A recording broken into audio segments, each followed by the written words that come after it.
Right, I know. Start using hand.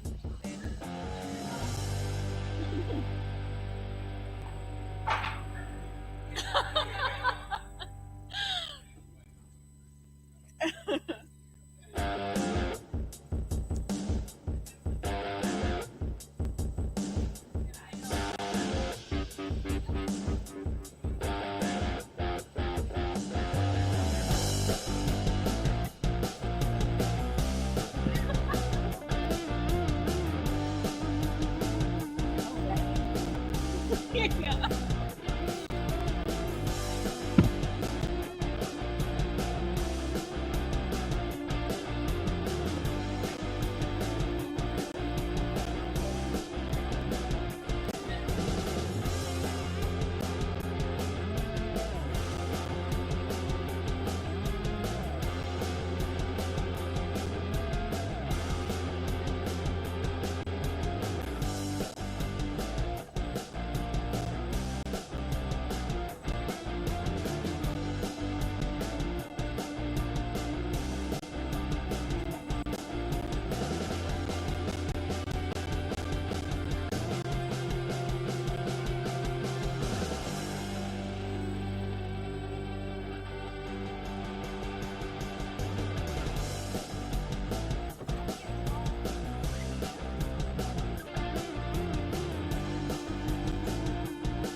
Come to our coffee.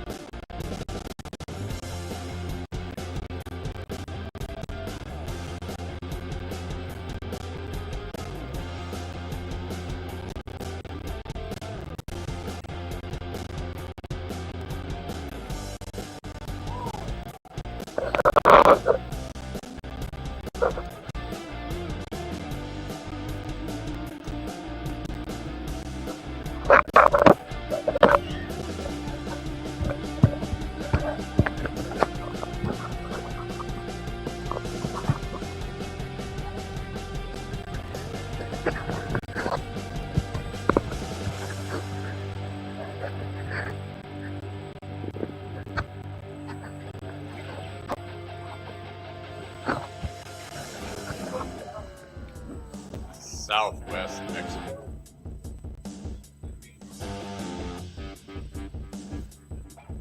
Well, south of like Baja and stuff.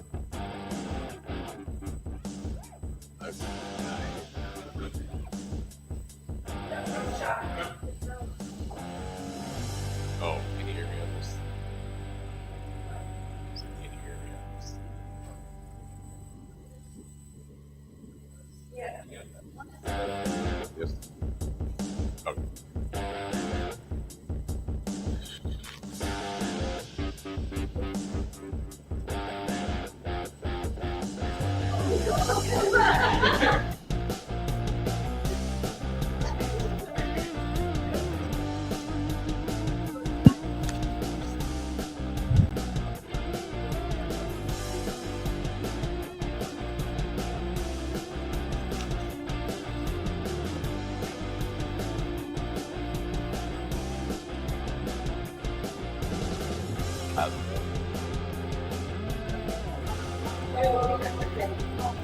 Okay.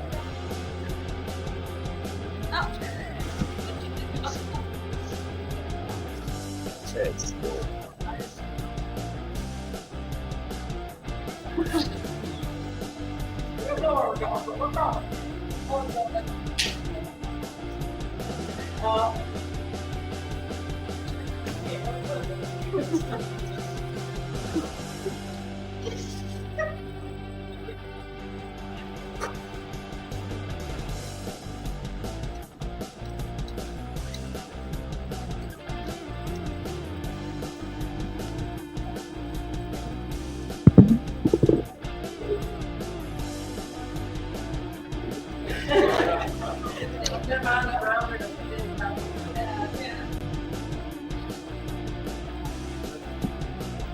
Yeah.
Hello, everyone. Welcome to Community Homeworks. My name is Sam Dietz. Tonight's class is Fall Maintenance with our wonderful instructor, Mr. Lee Taylor. It is sponsored kindly by our partners at Old National Bank. So thank you to them. Thank you for showing up. For those of you joining virtually, we do have a question mic. So, whoever has a question, please use the mic so that we could catch it on our YouTube stream. Please grab some snacks, which you did. And the bathroom's up the ramp to the right. Otherwise, enjoy, and I'll let Mr. Taylor take it away. Okay, so this is fall maintenance. So really what fall maintenance boils down to is all those things in the summertime that you're too busy going to the beach and having fun that you neglected, and you realize, oh my gosh, I have to get this done before winter, right? So it's really what it boils down to. So some of this stuff that I'm going to be talking about, it can be done in the summertime. A lot of this stuff I'm going to be talking about can be done in the winter. It just depends on what part of the country you're in, right? So, a lot of this is just preventative. So, what we're going to be talking about is, preparing your yard so that any work you've done to it that previous summer, it's going to be in good shape throughout the winter. We'll talk about the exterior of your home, just making sure that it's ready for the fun of winter. I hate winter so much. Anyways, and we'll touch on some of the things to do as far as weatherization and whatnot. That is a separate class, but we'll touch on it. And we'll talk about just different things that you should be looking for and wanting to get dealt with before that snow starts to fly. There's a lot of related workshops. I'm not going to go through all those, but like you said, if you have questions, please ask. Like I said, we'll try to cover everything that we can, but we will see. So, as far as the yard goes, so we talk about this in lawn care and whatnot. If you didn't get around to adding grass seed and doing that sort of stuff for planting in the spring, summertime's not the greatest time to try to do that stuff. Fall is a real nice time to be able to do that. Basically, and I'll talk about plants first, right? If you can dig the dirt, put those plants in. They're half asleep or totally asleep, depending, and they will just kick right back up come spring. So, like I said, fall is a great time for planting, shrubs or grass seed or anything like that. Plus, we're getting into that cooler season, so that grass seed is getting back into its growth cycle. So, like I said, around here in Michigan, usually mid-September-ish, it starts to cool off, and you put that grass seed down, and a lot of times it'll start growing and get established enough to where it'll be able to winter over. Grass seed's one of those things that you can put down, as long as you can work the soil. Once it drops below a certain temperature, that soil temperature drops to below roughly 50 degrees. That grass seed's not going to germinate, but if you rake it in correctly and all that sort of stuff, it will winter over. So, and then come up in the spring when we have those spring rains and stuff. So that sort of stuff is wise to do. As far as the basic things that you're going to want to do for your yard, a lot of people will rake their leaves up. That's an option. If you have a lawnmower or a mulching mower, you can just mow the leaves over, break them down into pieces like half a penny size or so, and just let them sit. They'll turn into dirt. Save your back a little bit from having to hoof the leaves out, and it's not going to wreck your grass or anything along that line. So it doesn't matter if you have oak trees or anything like that. So the other is that, and this is one of those things that is not necessarily right. People will have a tendency to cut their grass really short in the fall. It's not necessarily a good idea. Let that grass stay at that height that we talked about for, spring maintenance, summer maintenance, as far as that 2.5 to 3 inches, and just let it be. You can mulch over your leaves and all that sort of stuff, but you don't have to shorten that grass height. It's not going to hurt a thing. You do want to get those leaves off that grass, because like I said, what will happen is that wintertime will come along and mat those leaves down and suffocate that grass. You also, if you have window wells, it is a good idea that if you get leaves and whatnot in the window wells, get those wells cleaned out. It's going to help you, not so much in wintertime, but come spring when we start getting those rains and stuff like that, the window wells I've seen get filled up with water because they have matted leaves on the bottom along with whatever else. I've seen them with plastic bags get blown in there, whatever, right? And water that goes in there can't perk down, so it just fills up. And I've seen it where like an egress window is so packed with leaves that the water filled up. Let's say the bottom of the egress window is here, right? I've seen it where water has filled that whole thing up to about here until it blew the window out, and then it flooded into the basement. So the same thing can happen with little small windows, basement windows and stuff. So get those window wells cleaned out. Like I said, fall is a good time for, like I said, planting shrubs and that sort of stuff, or bulbs. So you have that spring, it'll be able to kick up in the spring. Some shrubs like to be pruned while they're actively growing. Others like to be pruned when they're dormant. So that is one of those things. If you planted shrubs throughout that year and it's in your first winter, you want to, and I'm jumping a little bit, but so you'll have to kind of jump into your outline. Talk to the nursery that you got those plants from. The reason is that you can buy a plant and it'll say, winter hardy down to, -10 degrees, right? But that's when it's established most of the time. unless it's a native plant that's, used to these environments or whatever environment you're in, sometimes it needs a couple of seasons to get established before it's tolerant of that cold weather.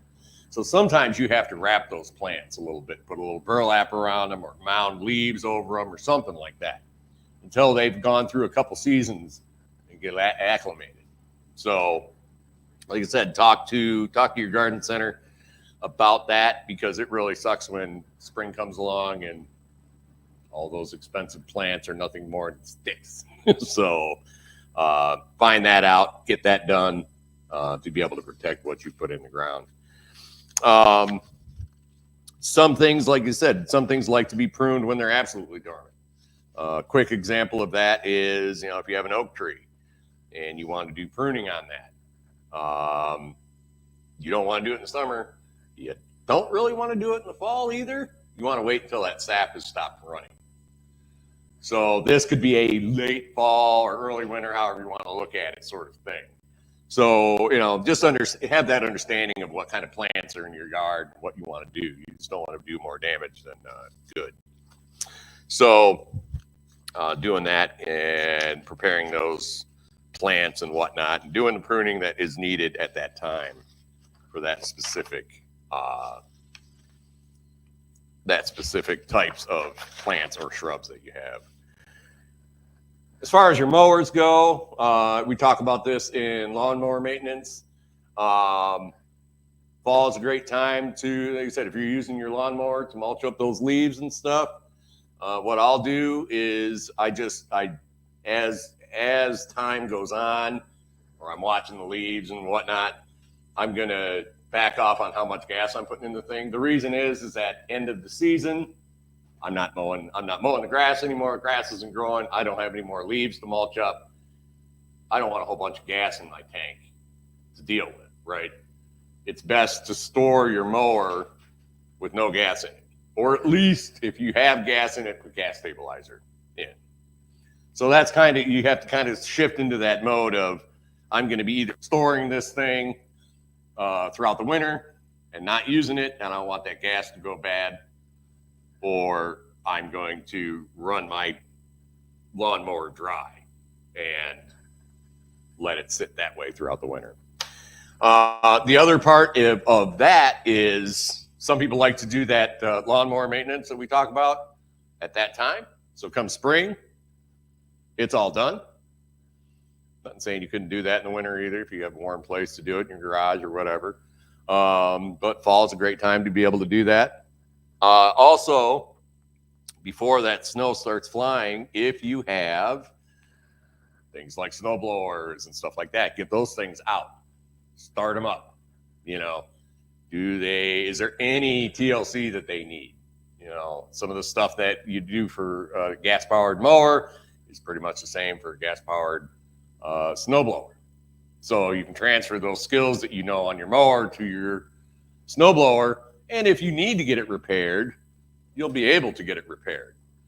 It's not going to be sitting in a queue with 30 other snowblowers because we had, an early dump of 1 foot of snow, and everybody at that time says, "Oh, my snowblower doesn't work." So get it done early, right?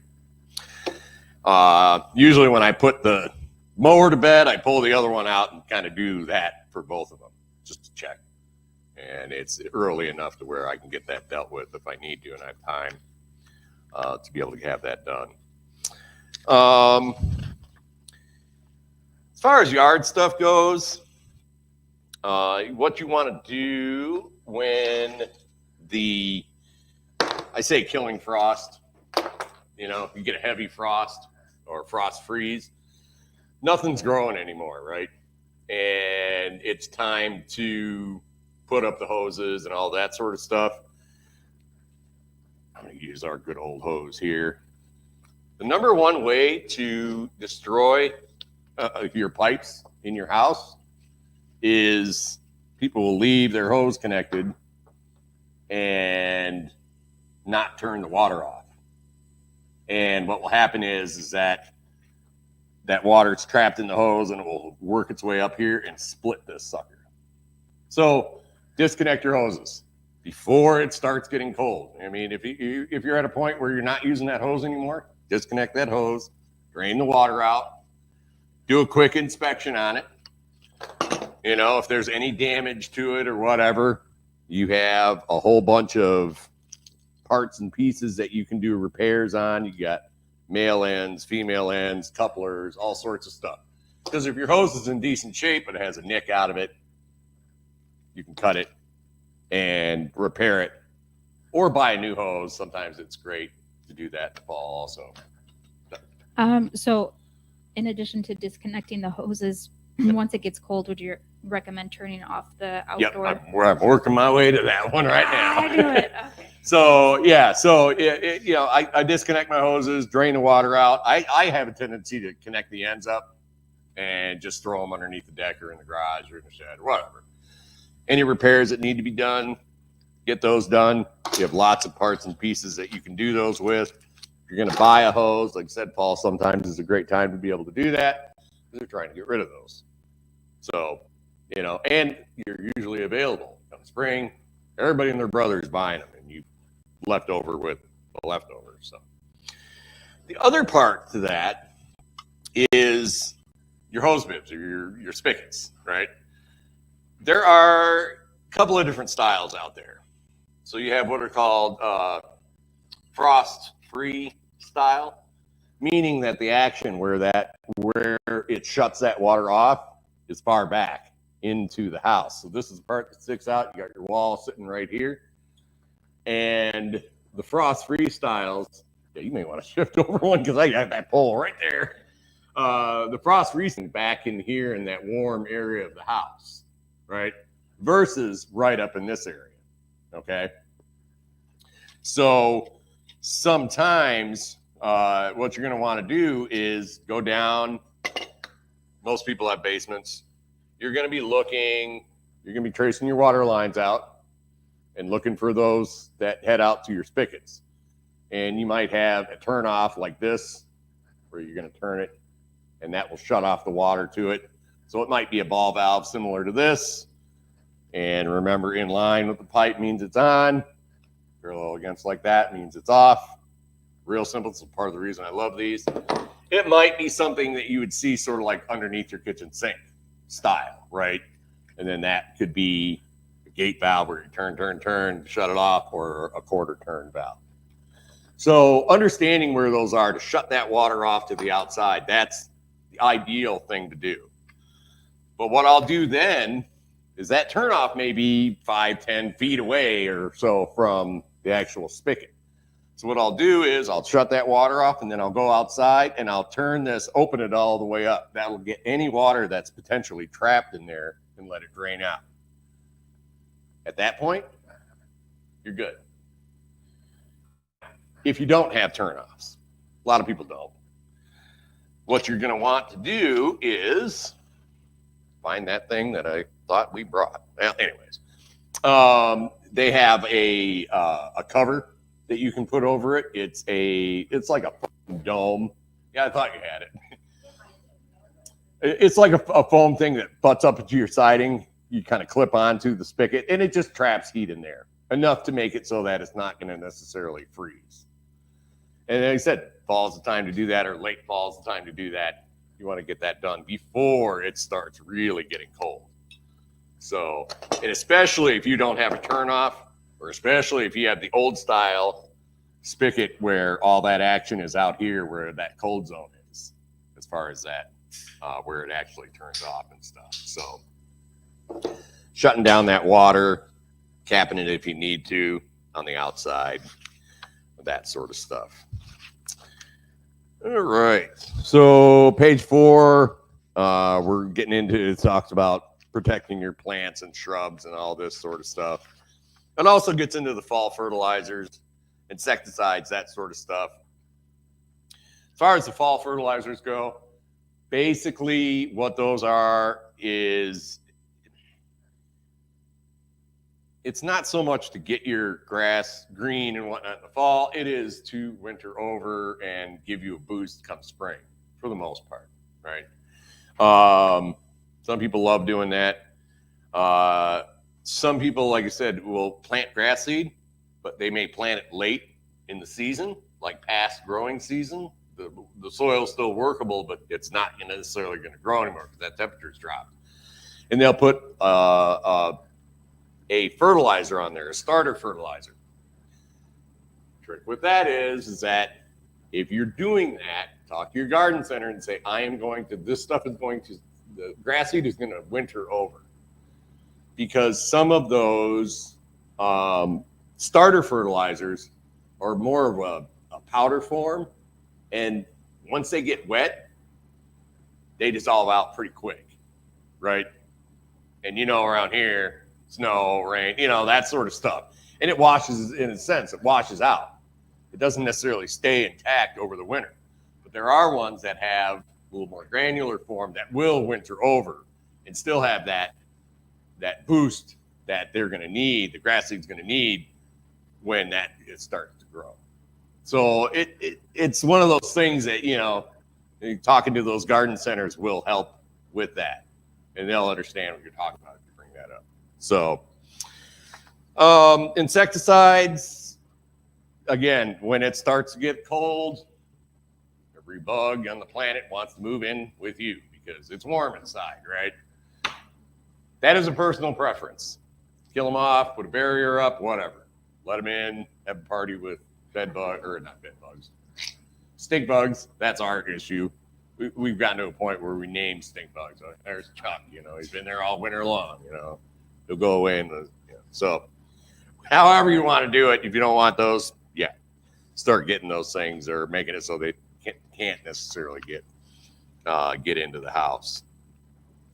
And there are lots of ways to be able to do that, but I could go on with that, but we will not. All right. So the other wonderful thing is if you have gutters on your house I like to wait until all the leaves have dropped. And that can be anywhere from very early in the fall to really late in the fall. It just depends on the tree and all that sort of stuff. You want to get those gutters cleaned out. If you're going to be putting in like gutter guards or something along that line, fall's a great time to do it. It's cooler weather. You're not up on the shingles, beating them up in the hot sun. You're not getting beat up in the hot sun, right? And it will keep those leaves from getting in there.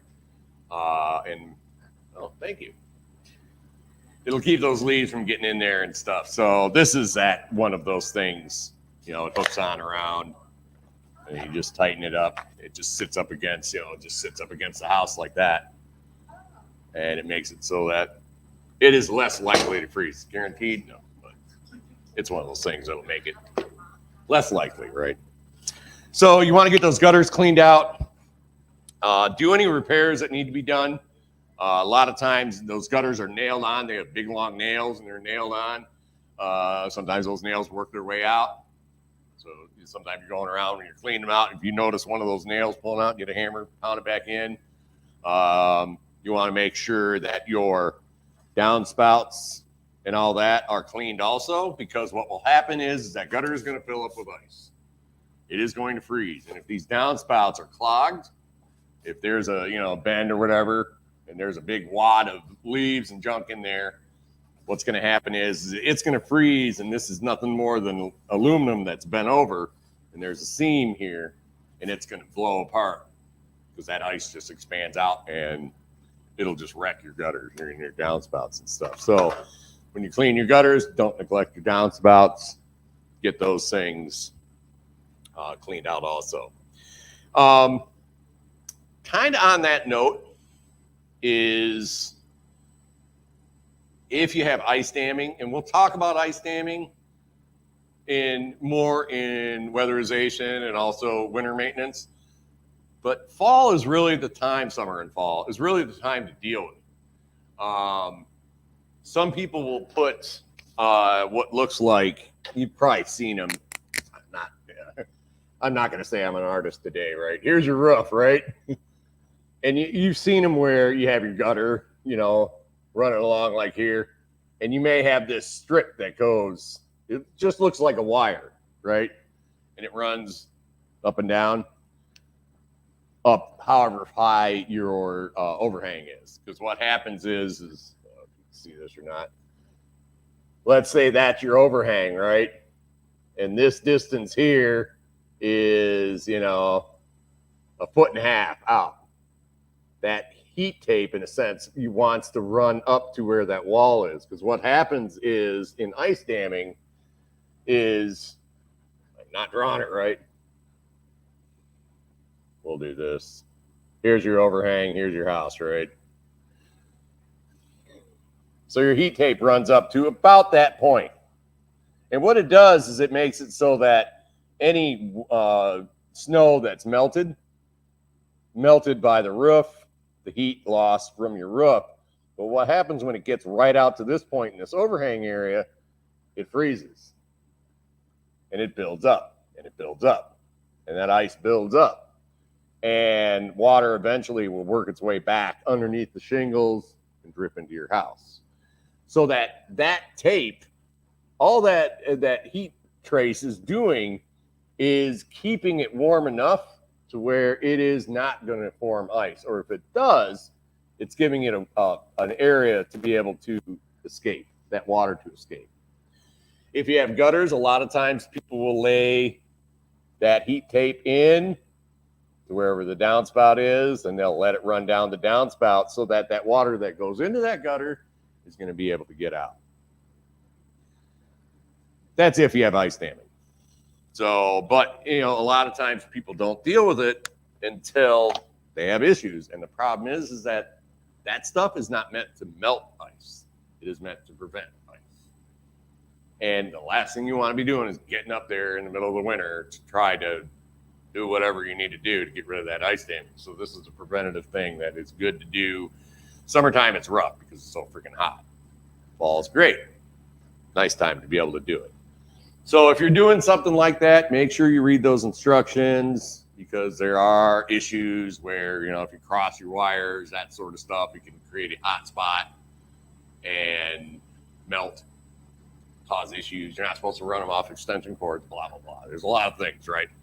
But it can potentially save you a lot of hassle, a lot of money and time if you have that issue to deal with it in the fall. So, like I said, we'll talk about that more in others. It is also a good time to be able to deal with any painting, staining, that sort of stuff. And what I'm talking about is, if you built a new wood deck, or you have, brick mold that needs to be painted up or primed and painted. Summertime can be a little rough to do painting, depending on where it is. Because it's so hot that paint flash dries on you. So sometimes those cooler temperatures give you a little more working time. It's easier on you, and a lot of these paints they can work down to much lower temperatures.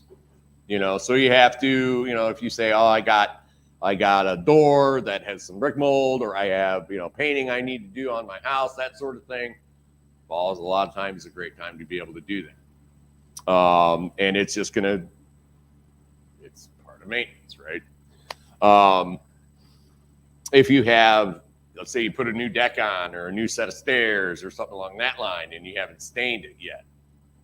And we talk about this in spring maintenance. So spring can be rough because it's raining all the time. Fall has, at least fall around here, for the most part, has a tendency to be a little drier. So sometimes it's a little more friendly with that sort of stuff. So get that stain on the deck or your stairs or the fence or something like that, right? While we have those cooler temperatures. So that's, that priming, sealing, that sort of stuff. You want to get that done. The other part is touching on weatherization.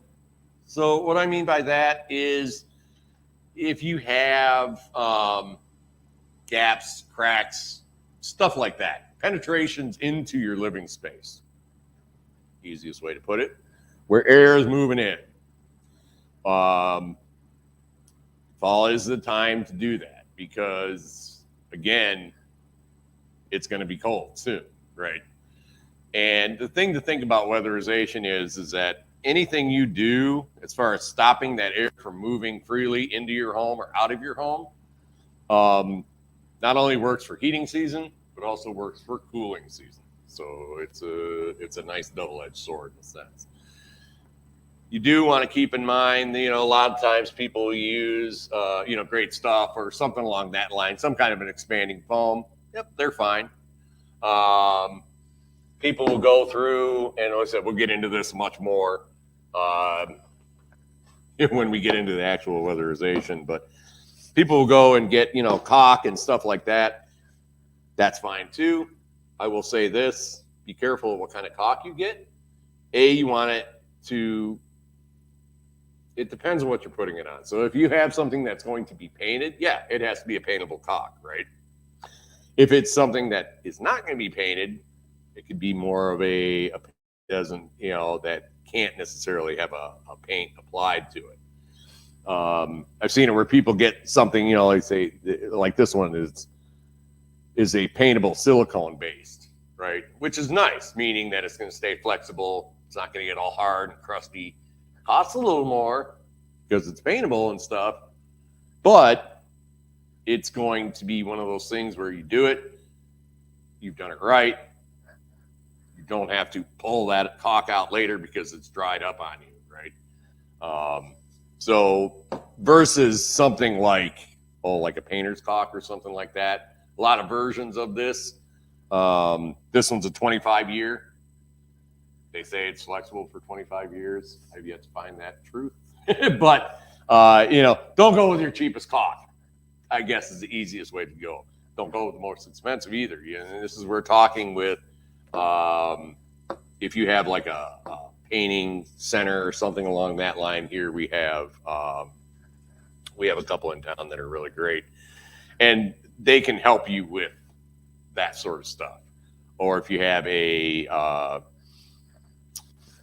true hardware store, not one necessarily one of the big box stores, they can help you with that sort of stuff. And like you said, it's one of those things. If you're gonna need to say paint your house or something like that, or paint a part of your house, usually you got to do caulking and stuff beforehand.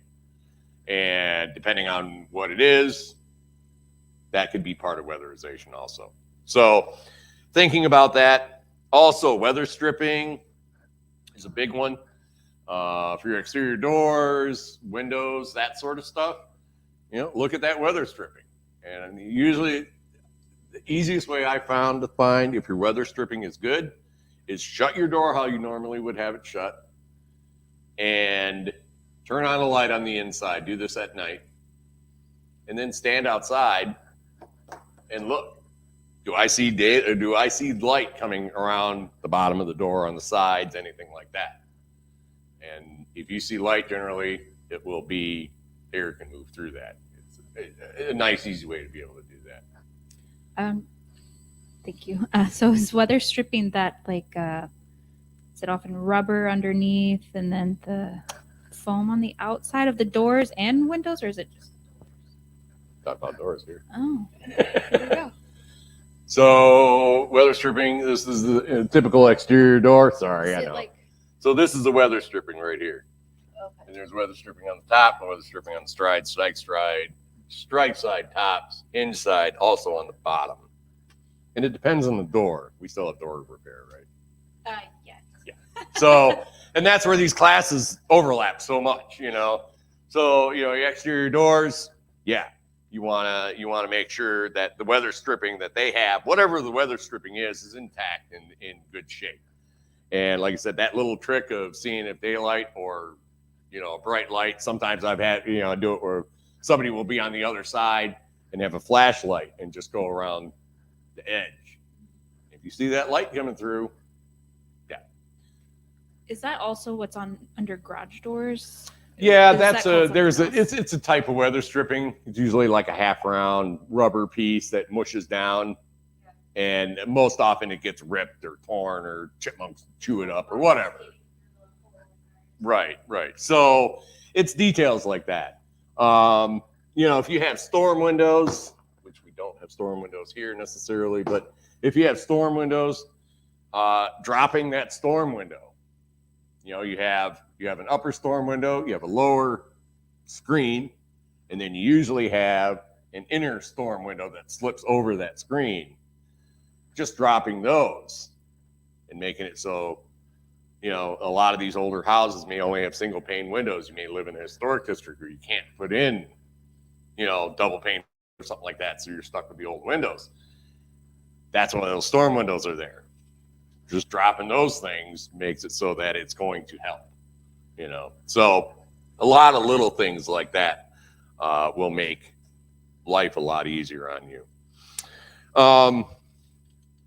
Like I said, when we have the weatherization class, we get into that so much more.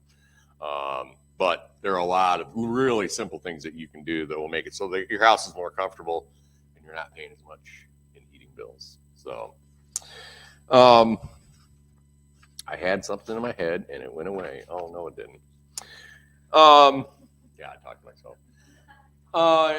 The other thing is that around now, so we're September 10th, 12th. We're in the middle of September, right? So for the most part, outside of in a couple of days, the cooling season's pretty much getting close to being done. We're just starting to get in. Some people are starting to turn their furnaces on now, right? It is a good idea to, around this time, call your heating person up and have them come out and do a check on your furnace. No, so there's a couple of reasons. One, if there's an issue with it, they can get it fixed, or if there's an issue with it, it's not going to, there might be a cracked heat exchanger or something along that line, and they will catch that and be able to deal with it before you're into the heating season. The problems lie in when people wait until it is bitter cold outside and go to turn on their furnace for the first time and realize it doesn't work. And then they, in a panic, call and they say, I'm in a no heat situation. I need heat. And the heating person's like, you and about 50 other people. Sure, I can come out. It's going to be overtime charge, or no, I can't come out because I have 30 other people in front of you. So getting ahead of that, right? And making sure that your heating system's in good shape. Sometimes there's, parts or pieces they may need to order that may take a minute to get. Just depends. So like I said, catching that earlier, having that done early, really is a good thing. And it's going to also make it so that, your furnace is going to be not going to want to necessarily conk out midwinter. It's going to make it so that, your furnace is running safely, burning effectively. It's not wasting a bunch of money. If you have an 80, or let's say you have a 92% efficient furnace, if something's wrong with it, it may be only running at 80% efficiency, right? It may need an adjustment or something along that line. So getting ahead of that and having that checked out early in the fall is a good time. Do you have a question? Oh, okay. I thought you were like, eh. So, let's see. Exterior doors. Talked about spigots. Storage. Okay.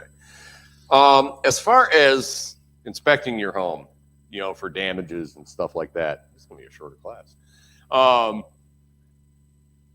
We talked about the siding, painting and stuff like that. If you have damaged siding, whether it's a vinyl siding or wood siding or aluminum or whatever, you want to get that dealt with. It's a good idea to have that dealt with before that snow starts to fly. Be done in the middle of the winter? Yeah. And that's something a lot of people don't quite realize, but it's more of a pain. Can roof work be done in the middle of the winter? Yes. But if you can have it done when they're not having to shovel your roof off, might be a lot easier, right? So also it's a lot easier to see. So a lot of times when somebody's doing roof work in the middle of the winter, it's usually because something happened, leak or something along that line. They may have had a missing shingle, that's especially this summer. We've had so many windstorms, right? You could be missing 2 or 3 shingles, and it doesn't necessarily show up until you start getting that freeze thaw, that sort of stuff going on. So, doing that sort of a check, just a visual check of your roofing system, along with your siding, windows. If you have broken panes and glass, that sort of stuff, get that stuff dealt with. Because again, you don't want to be having a busted window that's even a small window, just dumping heat out all winter long. You're paying good money for that, so you want to keep it where it needs to be. So a lot of it is just, a lot of it is preventative, and that the fall is that time to kind of think about that and getting ready for that cold weather and making it so that you're not necessarily getting into those heavy bills. I think we're close to being done. So I said, it got zapped down. So is there any questions? No? Come on. Yeah, I have one question. Put you on the spot. You tried. I did remember something. See? So in that outside, I know. I looked over, I'm like, oh yeah. So if you have an outside outlet, this is a cover that's used. So outside outlets, they have covers on them, lots of different styles, but you get the gist of it, right? This is one that closes over your GFIs, has a rubber pad inside, and it makes it so that water and whatnot is going to not want to get in there. If you notice those are damaged, missing covers, that sort of stuff, get those replaced. Because what can happen, I can tell you a quick story on this, is not so much every time, but I knew a house one time where they did work over the summer and whatnot. And this happened over a period of 2 or 3 years, right? So what happened is that they had a little side porch, okay? And it had an outside plug. It had a cover like this, right? And sometimes they're a dome, it's some kind of cover. And what happened is that the cover got broken. So now you have exposed GFI. Technically, it's supposed to be a GFI, right? GFI outlet. And what happened is that they had built a deck and whatnot and changed that elevation, how close that outlet is to some surface. Because there's a code saying you have to be a certain distance away or up from like a deck, right? Things got changed around and that deck got moved up close to that outlet that didn't have a protective cover on it. $5-10 for the cover, right? A couple screws. Over time, what happened is that snow built up and sat next to that outlet, and you had freeze thaw, right? And it slowly worked its way in and started to corrode that outlet. And people think, well, my breaker's going to trip. Not necessarily. What happened was that it corroded it so much on the inside that it started to arc. It never went over, say, 15 amps, like a 15 amp breaker for your panel box, or a 20 amp breaker. It never went over that. It just sat there and arced until it caught something on fire and shot up the whole outside of their house. And basically, what all that boils down to is a $5 to $10 cover. And if you do something in the summer, yes, you as a homeowner can do a lot of things without necessarily having to pull a permit. You just have to live with the consequences, right? And that's what happened. It was a combination of things, but the cover was a big part of that. So details, right?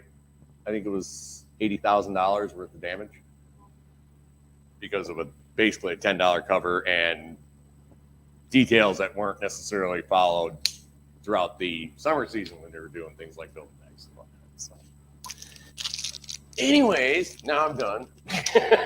Sorry. So. Hey, I mean, you can Oh, take there is this one. you can take all the time you want, No, but I'm good. We're you got to stop we pushing got off the stuff. stage. No. All right, thank you so much, Mr. Taylor. Thank That was you. wonderful. I've got my fall checklist that I'm going to use for my home. Thank you again to Old National Bank for their sponsorship of this workshop. Thank you all for attending in person and virtually. Just a reminder that we do have some workshops coming up still. We are in partnership with KNHS. We have another maintenance workshop this Saturday. And then next week, we've got a lunch and learn. Hopefully, we're catered by Water Street Coffee. And that evening, we have water heater maintenance with Mr. Taylor again. So please have a great night and thanks again.